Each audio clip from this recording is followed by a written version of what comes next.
కళకు best friend వినుకొండలో the number 1 opticals Sriranga opticals RTC bus stand ఎదురుగా Jeevalayam complex Vinukonda. Eye checkup కోసం ఇప్పుడే శ్రీరంగ ఆప్టికల్స్ ని సంప్రదించండి. హాయ్ అండి, అందరికి నమస్తే. Welcome to Suman TV. నేను మీ కావ్య. ఈ రోజు పల్నాడు జిల్లా నర్సరావుపేటలోని మల్లమ్మ సెంటర్ ఏరియాలో ఉన్నాము. ఈ సెంటర్ కి మల్లమ్మ అనే పేరు ఎప్పుడు వచ్చింది, ఎందుకు వచ్చిందో ఇక్కడ ఏరియా వాళ్ళ ప్రజలను అడిగి తెలుసుకునే ప్రయత్నం చేద్దాం రండి. తెలియదండి.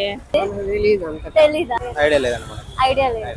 అప్పుడెప్పుడు మల్లమ్మ అంటే వంట పేరు అంట. మల్లమ్మ ఇదివరకు మిఠాయి కొట్టు పెట్టేది, అవి అమ్ముతా ఉండేది. మల్లమ్మ కుట్టు ఉన్నప్పుడు మల్లమ్మ అని పేరు వచ్చింది. మల్లమ్మ సెంటర్ అని పేరు ఎందుకు వచ్చిందంటే మల్లమ్మ నేమ ఇక్కడ అంతకు ముందు స్వీట్ కొట్టు టిఫిన్ సెక్షన్ పెట్టింది, దాని వల్ల ఇక్కడ మల్లమ్మ సెంటర్. నమస్కారం అండి, నా పేరు బాలు. మాది Mallamma sweet shop, Mallamma centre, Narasaraopet.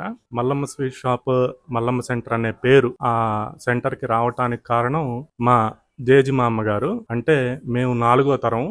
ఆమె దగ్గర నుంచి ఆమె దుకాణం మల్లమ్మ స్వీట్ షాప్ స్టార్ట్ చేసింది 1945కి ముందు. ఈ స్వీట్ షాప్ ని మల్లమ్మ గారు స్టార్ట్ చేశారు. మల్లమ్మ గారు, కోటయ్య గారు ఇద్దరు భార్యాభర్తలు. వాళ్ళిద్దరు, మా తాతయ్య గారు, మా అమ్మగారు ఈ స్వీట్ షాప్ ని స్టార్ట్ చేసి కోటయ్య గారు ఇంటి దగ్గర స్వీట్స్ అన్ని తయారు చేయటం, మిగతా లావాదేవీలన్నీ చూసుకుంటుంటే మల్లమ్మ గారు స్వీట్ షాప్ లో దుకాణంలో ఉండి అందరినీ పలకరిస్తూ, మంచి చిరునవ్వుతో పలకరిస్తూ, అందరితో మంచిగా మాట్లాడుతూ, అందరితో మంచిగా మెలుగుతూ స్వీట్స్ లో మంచి పేరు తెచ్చుకున్నారు ఇద్దరు. నర్సరావుపేటలో ఉన్న రాజాగారి కోటలో ఉన్న రాజాగారికి కూడా మా మొదటి మల్లమ్మ స్వీట్ షాప్ నుంచి మల్లమ్మ గారు మిఠాయిలు, తర్వాత బూందీ మిఠాయిలు, బెల్లం మిఠాయిలు ఆయన ఎంతో ఇష్టపడి మా స్వీట్ షాప్ దగ్గర నుంచి తీసుకొని ఆయన ఎంతో ఆనందించేవాళ్ళు.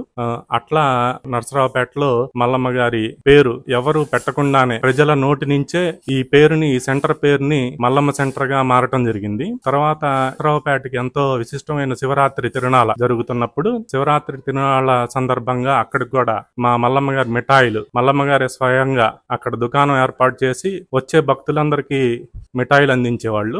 అట్లా మల్లమ్మ స్వీట్ షాపు, మల్లమ్మ గారి పేరు ఈ రోజున చిరస్థాయిగా నర్సరావుపేటలో నిలబడటం మాకు ఎంతో ఆనందం. అట్లానే ఆ పేరుని పోనీకుండా 4 తరాలుగా, మేము 4వ తరం అయ్యుండి కూడా మేము అందరం చదువుకొని కూడా, నేనైనా, నా భార్య అయినా, మా అమ్మగారైనా, మా నాన్నగారైనా ఆ పేరు కోసమే ఈ రోజుకి మేము ఇక్కడ ఉండి ఆ పేరు కోసమే పనిచేయటం, ఆ పేరుని పోనీయకుండా అదే క్వాలిటీని ప్రజలకి, ఇంత మాకు అదృష్టాన్ని కలిగించిన ఈ నర్సరావుపేట ప్రజలకి మేము సేవ చేయటం మాకు చాలా ఆనందంగా ఉంది.